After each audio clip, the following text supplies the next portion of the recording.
get off? No.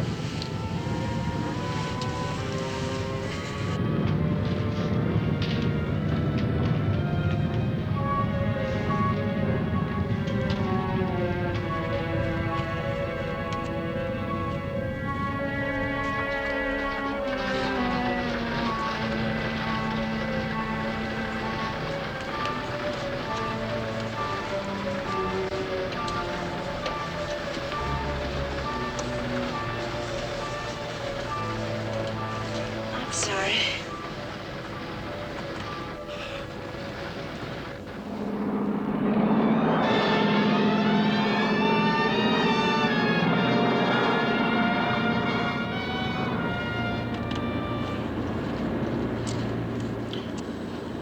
I wonder if I could have one of those. Of course. Thanks. I should have got some at Nairobi. You live there? Thank you. I was born there. That's luck. My own brand. I've been smoking them ever since the war. I was a correspondent during the war. American Wire Service. Bizerte, El Alamein. I was a nurse's aide. That's still your work? No. I'm a governess. What's your name? Miss Denham. Miss? All right. Barbara Denham. I'm Ted Franklin. Name familiar to you? Yes.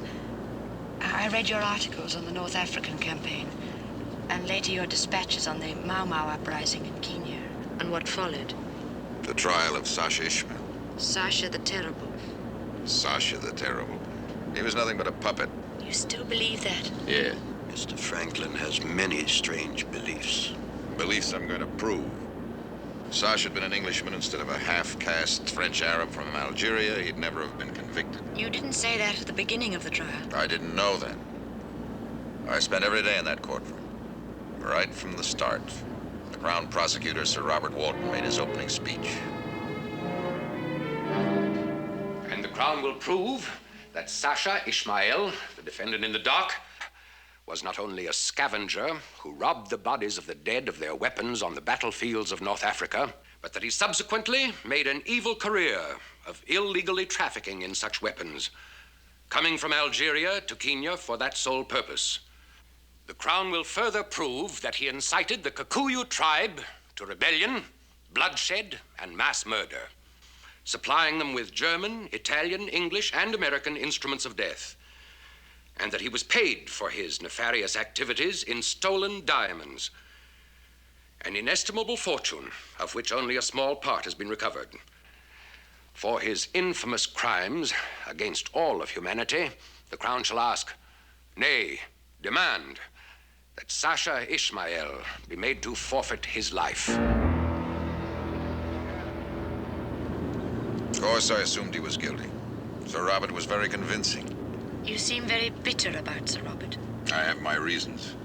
Day after day, I sat there listening while he drew the noose tighter and tighter around Sasha's neck.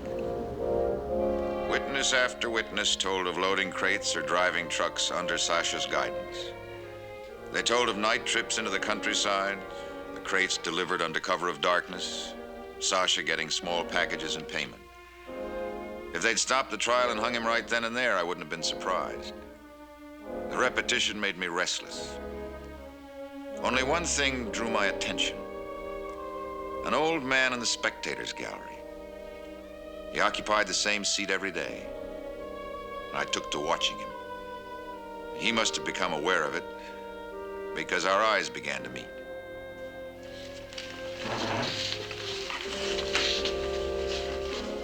Then one day after the court adjourned, I was a little slow in getting out, and I saw him waiting for me.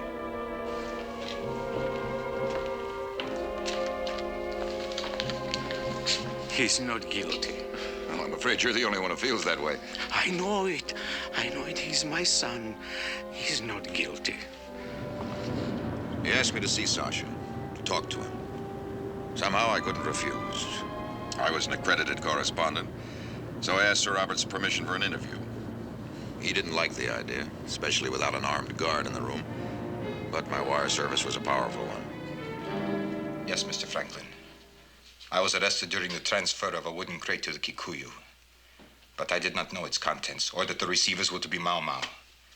And it was the only such transfer I ever made. So far, 10 witnesses have testified to other shipments. I had one small package of diamonds, Mr. Franklin, one. Did they find any others in the hovel that was my home? Does a man with a fortune live as a pauper? They have dressed me well for the trial. I was arrested in rags. The witnesses tell the same story you're telling, but with you as the leader. And there must be a leader, mustn't there? One master criminal to be hanged while they get off with a few years in jail. Well, why should they point to you if another man hired them? Perhaps because another man with a fortune in diamonds could offer them security. You have heard the prosecution, Mr. Franklin. Have you once heard the name Arthur Smith? No. Nor will you. Because he is the man for whom I must die. The man who hired me for the errand that brought me here. He hires a man in rags to ride with a truckload of guns and pick up a payment in diamonds? Why? If he knew there was going to be an arrest. Wealth buys many things, Mr. Franklin. Information, false witnesses, protection. Well, why didn't you tell Sir Robert? I did. But I doubt if you will find any mention of it in my statements. And when I do mention it in court, they will become indignant, outraged. Sasha the Terrible is lying to save his life.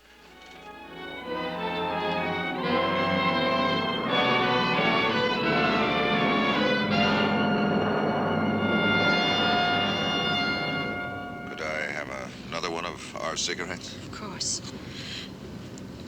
I'm glad they're your brand. Thanks. Is that what made your articles change so radically? Sasha's story? No, I'm too good a reporter for that. I asked Sir Robert's permission to examine the pre-trial statements. He refused, but I bribed a clerk and got them anyway. Arthur Smith's name never appeared. Sasha might have lied to you. You must have missed my second article. Oh, yes, the diamond. One uncut stone worth $1,000 left in my hotel room, with a note saying there'd be a similar diamond every night until Sasha's execution, if I would see things clearly. That convinced me. Well, your articles were not without effect. They aroused a lot of people. Why not? Sasha became a symbol of injustice and persecution. People don't like that. Sir Robert didn't either. I couldn't be bribed. Killing me would have been further proof of Sasha's story. So he did the next best thing. On the day he was to conclude for the prosecution, he sent for me. The manager of my European bureau was in from Paris. Now, calm down, Franklin. When a man's gonna die? You have stirred up an international storm. If it's in the interest of truth, it's all right. But there's one thing I don't like. Not one other correspondent has followed your lead. Because they were denied access to Sasha and the records. That's not true. It is true. Several of them interviewed Sasha days before you did. I granted your request immediately, just as I made available all records. You did not. Franklin, I've spoken with the others. They did see Sasha, but he never mentioned Arthur Smith. Now, how do you account for that? Maybe they don't have my immunity to uncut diamonds.